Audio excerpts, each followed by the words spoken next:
एक छोटे से गांव सूरजपुर में अमन नाम का एक युवक रहता था। उसके माता पिता का निधन उसके बचपन में ही हो गया था, जिससे वह बिल्कुल अकेला पड़ गया।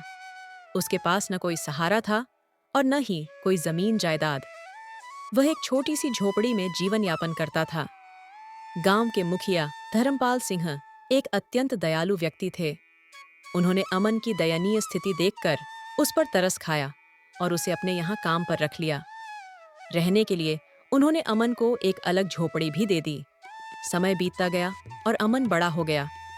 वह आज भी मुखिया के यहाँ ही काम करता था और मुखिया को उस पर बहुत विश्वास था। एक दिन मुखिया ने अमन से कहा, अमन, अब तुम शादी क्यों नहीं कर लेते? तुम्हारी उम्र हो गई है। जब तुम्हारी पत्नी आएगी तो वह तुम्हारा आधा काम संभाल लेगी, घर संभालेगी और तुम्हारे खाने पीने का भी इंतजाम हो जाएगा। मेरी भी अब उम्र हो चली है। पता नहीं कब भगवान का बुलावा आ जाए।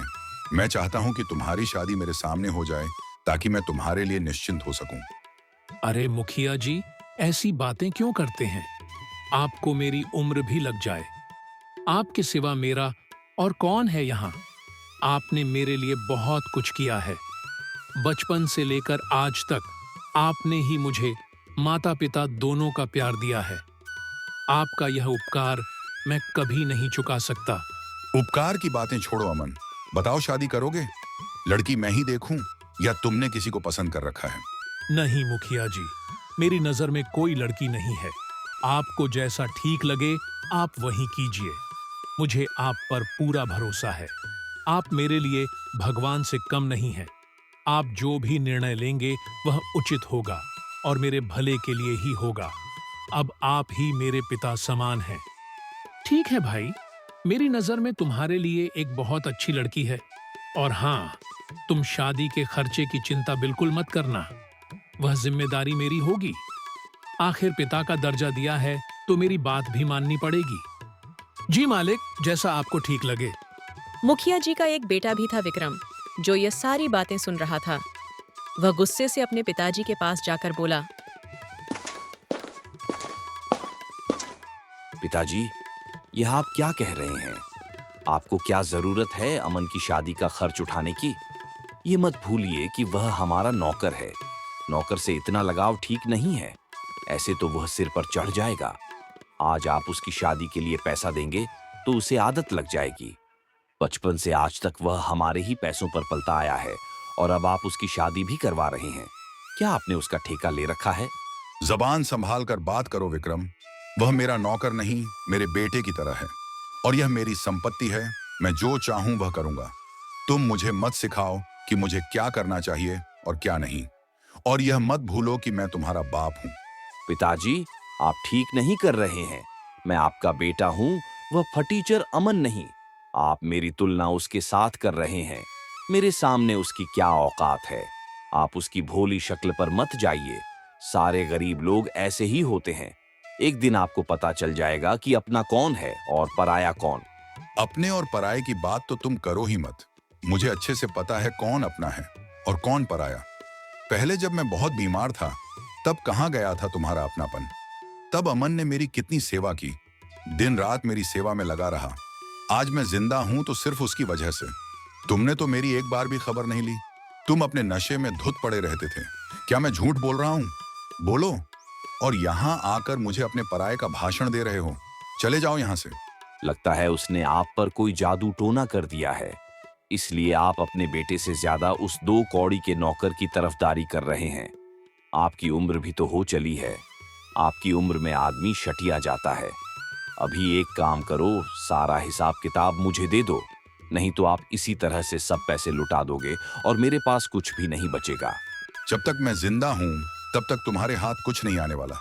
तुम्हारे हाथ में हिसाब किताब देकर मुझे अपना नाम खराब नहीं करना है। मैंने पैसे बहुत मेहनत से कमाए हैं। समाज में मेरी बहुत इज्जत है और तुम मेरी इज्जत मिट्टी में मिलाना चाहते हो। अगर तुम्हें हिसाब किताब चाहिए तो उस लायक बनकर आओ, फिर बात करेंगे। काश तुम्हारी जगह भगवान मुझे अमन जैसा बेटा दिया होता। विक्रम गुस्से से वहां से चला जाता है और मन ही मन सोचता है, इस फटीचर अमन का कुछ करना पड़ेगा। यह 2 टक्के का नौकर मेरी जगह लेने की कोशिश कर रहा है। जब अपना ही सिक्का खोटा निकले तो भला क्या करे। मेरा बाप होकर मेरी जगह उस मनहूस की तरफदारी कर रहा है। यह अपमान मैं कभी नहीं भूलूंगा। वक्त आने पर दोनों को सबक सिखाऊंगा।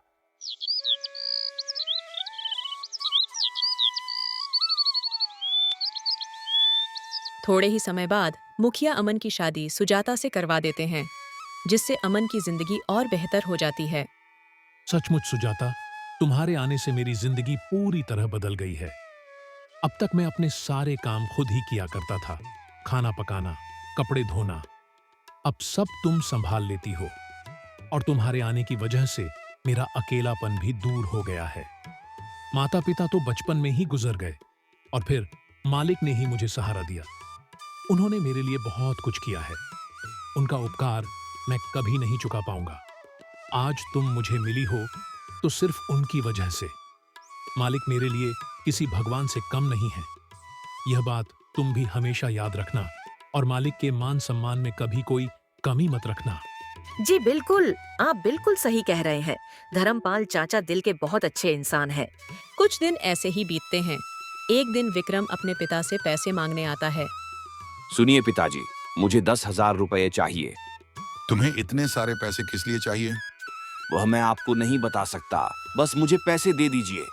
समझ गया। अपने नशे और जुए की आदत के लिए तुम्हें पैसे चाहिए, क्योंकि अब तक तुम यही करते आए हो। विक्रम, अभी भी वक्त है, सुधर जाओ। ये सब गंदी आदतें छोड़ दो। इसमें कुछ नहीं रखा, सिर्फ बर्बादी ही होगी। मैंने आपसे रुपए मांगे हैं, ज्ञान नहीं। मेरी जो मर्जी होगी मैं वह करूंगा। आखिर यह सब पैसे मेरे ही तो हैं। मैं ही आपकी संपत्ति का अकेला वारिस हूँ। मेरा जहां मन करेगा मैं वहां खर्च करूंगा। आप अपनी सलाह अपने पास ही रखिए और मुझे बस पैसे दे दीजिए। बदतमीज, अपने पिता से ऐसे बात करते हैं? तुम्हें इसकी भी तमीज नहीं रही। अगर किसी अच्छे काम के लिए मांगते तो मैं तुम्हें पैसे दे भी देता, लेकिन अब मैं फूटी कौड़ी भी नहीं दूंगा। ये धन दौलत मैंने बहुत मेहनत से कमाई है, जुए और नशे में उड़ाने के लिए नहीं। निकल जा मेरी नजरों के सामने से। तुम्हें देने के लिए मेरे पास एक पैसा भी नहीं है। वाह, मेरे लिए तुम्हारे पास पैसे नहीं हैं और उस फटीचर की शादी पर उड़ाने के लिए तुम्हारे पास बहुत पैसे हैं। यह आप बिल्कुल भी ठीक नहीं कर रहे। एक बार और सोच लीजिए, नहीं तो अच्छा नहीं होगा। निकल जाओ यहाँ से। बहुत लाड प्यार से तुम्हें पाला। शायद यही मेरी गलती थी जिसकी सजा आज मुझे मिल रही है। विक्रम गुस्से से चला जाता है। धर्मपाल सिंह परेशान होकर बैठ जाते हैं। अमन ये देखकर पूछता है, क्या हुआ मालिक? आप बहुत परेशान लग रहे हैं। क्या बताऊं, विक्रम ने मुझे बहुत परेशान कर रखा है। दिन ब दिन वह बिगड़ता जा रहा है। मुझे उसकी बहुत चिंता हो रही है। वह सही और गलत का फर्क भूल गया है। पता नहीं इस लड़के का क्या होगा। मालिक, आप ज्यादा परेशान न हो, सब ठीक हो जाएगा। आप छोटे मालिक से प्यार से बात करके उन्हें समझा दीजिए। वह दिल के बुरे नहीं हैं। नहीं अमन बेटे, अब बात हाथ से निकल चुकी है। वह बातों से मानने वाला नहीं है। उसके लिए मुझे कोई कठोर कदम उठाना पड़ेगा। इधर विक्रम गुस्से में सोचता है, मैं भी देखता हूँ मुझे पैसे कैसे नहीं मिलते। मुझे किसी भी हालत में पैसे चाहिए। इसके लिए चाहे मुझे कुछ भी करना पड़े।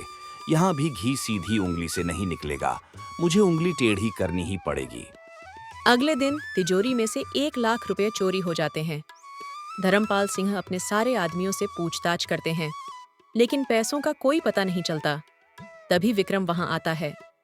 क्या बात है पिताजी, आप बहुत परेशान लग रहे हैं। छोटे मालिक, तिजोरी से 1 लाख रुपए चोरी हो गए हैं। चोर का कुछ पता नहीं चल रहा। आखिर कौन पैसे निकाल सकता है? अच्छा, तो यह बात है। चोर और कौन होगा? अमन ही होगा। ये तुम क्या कह रहे हो विक्रम? मुझे अमन पर पूरा भरोसा है। वह कभी ऐसा नहीं कर सकता। उस पर भरोसा करके आपने गलती की है। वह आपके भरोसे के लायक नहीं है। चोरी उसी ने की है। उसकी तो पहले से ही हमारे पैसों पर नजर थी। आप उसे तिजोरी की चाबी भी कभी-कभी देते थे। अब पता चला कि वह दिन रात आपके आगे पीछे इसी के लिए घूमता था। तभी अमन वहां आ जाता है। क्या हुआ मालिक? आप लोग यहाँ इकट्ठे क्यों हुए हैं? इतना सब करने के बाद पूछ रहे हो कि क्या हुआ है? एक तो चोरी की है तुमने, और ऊपर से हिम्मत तो देखो, मुंह उठाकर चला आया। तुम्हें शर्म नहीं आती? मालिक, ये छोटे मालिक क्या कह रहे हैं? मेरे तो कुछ समझ में नहीं आ रहा। चोरी और मैं ऐसा सपने में भी नहीं सोच सकता। ज्यादा भोले मत बनो। चोरी तुमने ही की है। सच सच बताओ वो पैसे कहाँ हैं, वरना लात मार कर तुम्हें यहाँ से निकाल दूंगा। पहले बड़े लोगों को अपनी चिकनी चुपड़ी बातों में फंसाते हो और उनका भरोसा जीत लेते हो, फिर जैसे ही मौका मिले हाथ साफ कर देते हो। मेरे पिताजी ने तुम्हारे लिए क्या कुछ नहीं किया और तुमने उनके एहसान का यह सिला दिया। अमन को यह सुनकर बहुत दुख पहुंचता है। बस विक्रम, अब बहुत हो गया। तुम कब से अमन को भला बुरा बोलते जा रहे हो। अब और एक शब्द भी मैं अमन के खिलाफ नहीं सुनूंगा। मुझे अमन पर तुमसे भी ज्यादा भरोसा है कि अमन ऐसी हरकत कभी नहीं कर सकता। अमन भले ही गरीब है, लेकिन उसकी नीयत, उसकी ईमानदारी और उसकी अच्छाई में वह तुमसे कहीं गुना ज्यादा अमीर है। उसकी बराबरी तुम दूर दूर तक नहीं कर सकते। आप एक मामूली नौकर के लिए अपने बेटे का अपमान कर रहे हो। यह अमन एक नंबर का धोखेबाज है और चोर है। इसने चोरी की है। इसने आपकी आंखों के ऊपर पट्टी बांध रखी है, इसलिए आप सच्चाई को देख नहीं पा रहे हैं। मैं तो कहता हूं, इसके घर की तलाशी लीजिए।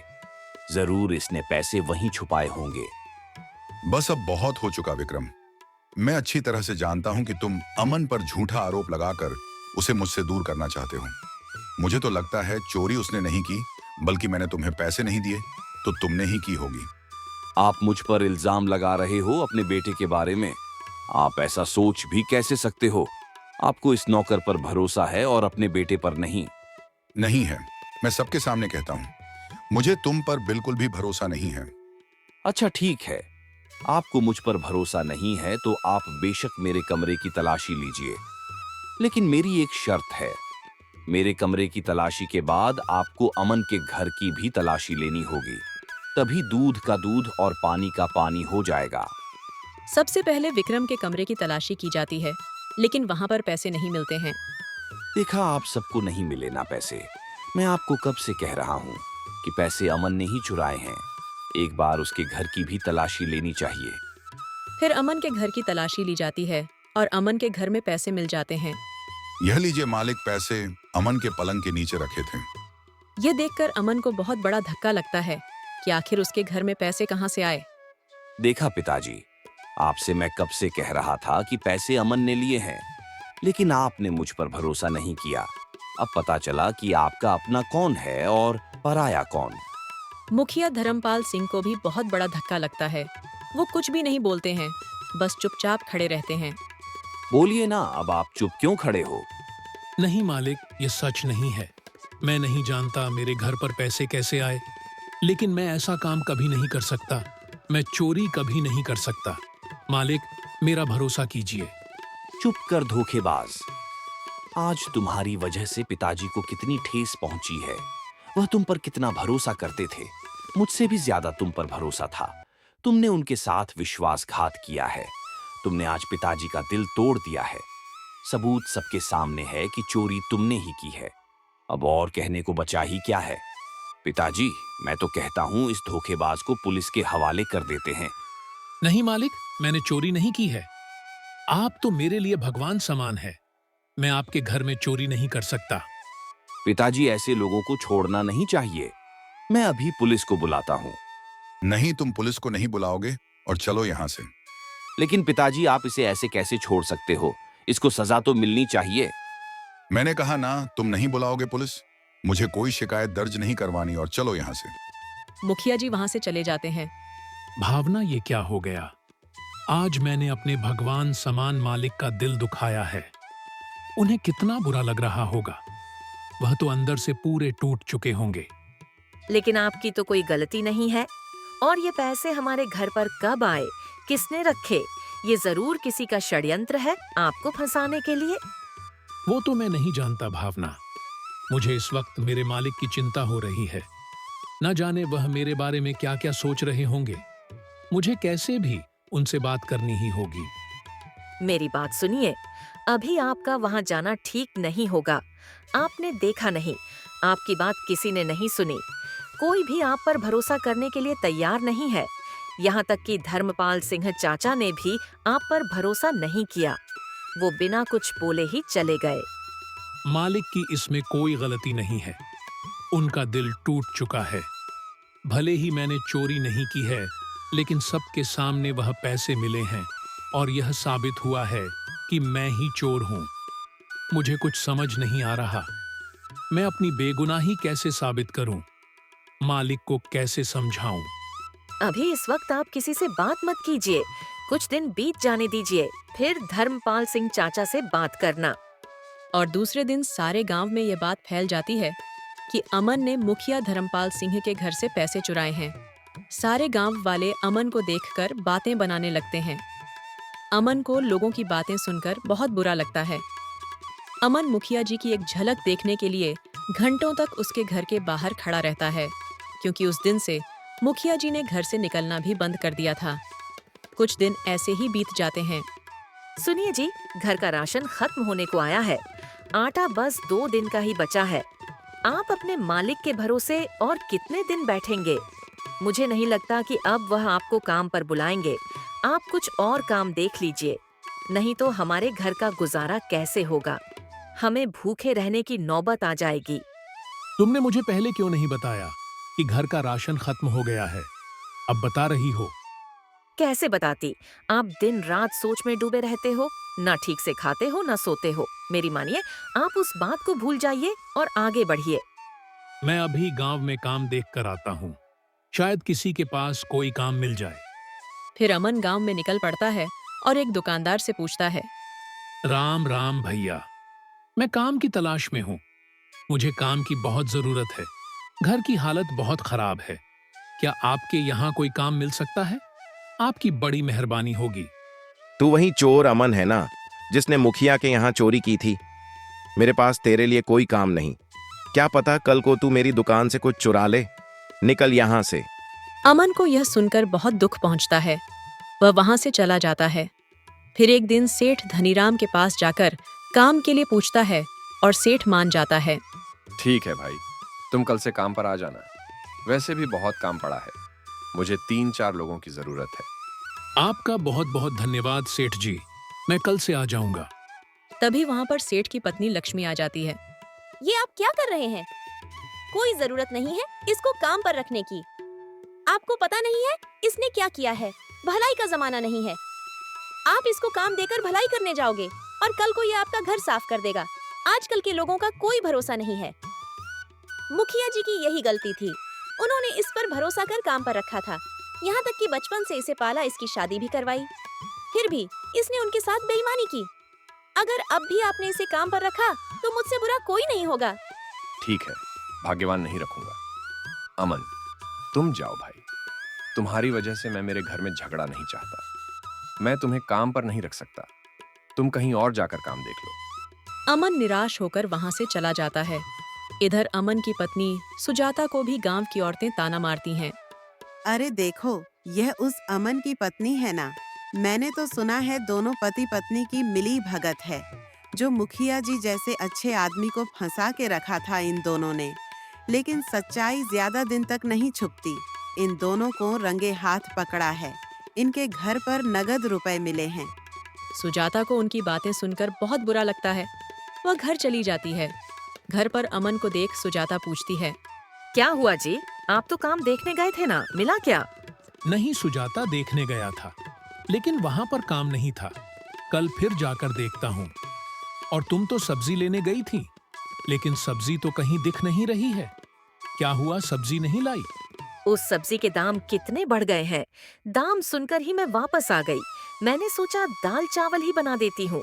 वैसे भी हमारे पास ज्यादा पैसे नहीं बचे हैं। और फिर दोनों चुप बैठ जाते हैं। सुजाता और अमन लोगों के ताने की बात एक दूसरे से छुपाते हैं। फिर एक दिन अमन के घर एक आदमी आता है और बोलता है। अमन, सेठ धनीराम ने तुम्हें आज से ही काम पर बुलाया है। चलो जल्दी से। क्या सच में भगवान तेरा लाख लाख शुक्र है? मुझे काम तो मिल गया। सुजाता, मैं निकलता हूँ। जी ठीक है, आप जाइए। जैसे ही फुर्सत मिले खाने के लिए आ जाना। अमन सेठ धनीराम के पास काम करने निकल पड़ता है और दिन भर मजदूरी करने के बाद सेठ धनीराम उसी दिन उसे एक दिन की अच्छी मजदूरी के पैसे भी दे देते हैं। ये लो भाई अमन, तुम्हारी आज की मजदूरी। कल से वक्त पर आया करना। बहुत बहुत धन्यवाद सेठ जी। आपको नहीं पता मेरे घर की हालत बहुत खराब थी। अगर आज आप काम ना देते तो मुझे भूखे रहने की नौबत आ जाती। अभी मैं चलता हूँ सेठ जी, कल समय पर आ जाऊंगा। अमन खुशी से अपने घर की ओर चला जाता है। इधर सेठ धनीराम मुखिया से मिलने जाता है। मुखिया जी, मैंने आपका काम कर दिया है। जैसा आपने बोला था उसे काम पर भी रख लिया है और पैसे भी दिए हैं। आप मेरे बहुत अच्छे मित्र हो, इसीलिए मैंने तुम्हारी बात मानी। आपने कहा इसीलिए मेरी पत्नी मानी, नहीं तो मेरी पत्नी को मनाना मुश्किल था। शुक्रिया दोस्त तुम्हारा यह एहसान कभी नहीं भूलूंगा। एक दिन विक्रम एक आदमी से बात करता है। अच्छा, तो यह बात है। उस सेठ के यहाँ अमन को काम मिल गया। तुम एक काम करो, जैसे हमने पिताजी के कमरे से पैसे चुराए थे और अमन के कमरे में रखे थे, वैसे ही उस सेठ के यहाँ सेठानी का हार चुरा लो और मौका मिलते ही अमन के घर पर जाकर रख दो। मैं भी देखता हूँ वह सेठ अमन को कैसे काम पर रखता है। उस अमन को मैं भूखे तड़प तड़प कर मरते हुए देखना चाहता हूँ। उसे पाई पाई के लिए मोहताज ना बनाया तो मेरा भी नाम विक्रम नहीं। ये सारी बातें मुखिया सुन लेते हैं। उन्हें बहुत बड़ा धक्का लगता है और अमन के लिए उनका दिल और भी तड़प उठता है। गुस्से में वे विक्रम के कमरे में जाकर बोलते हैं। अच्छा तो यह बात है, तुम इतना गिर जाओगे ये मैंने कभी नहीं सोचा था। उस बेचारे अमन ने तुम्हारा बिगाड़ा क्या है जो तुम उसकी जिंदगी बर्बाद करने पर तुले हुए हो? मुझे लगा तुम सुधर गए हो, लेकिन मैं गलत था। तुम कभी नहीं सुधरोगे। तुम इतना गिर गए कि खुद के घर में तुमने चोरी की और इल्जाम बेचारे उस अमन पर डाल दिया। तुम्हारी इस गंदी हरकत की वजह से उसे कितना कुछ झेलना पड़ रहा है, यहाँ तक कि उसके लिए तुम पुलिस भी बुला रहे थे। अब मैं पुलिस बुलाऊंगा और सारे गांव वालों को भी बताऊंगा कि तुमने किस तरह से उसे फंसाया है।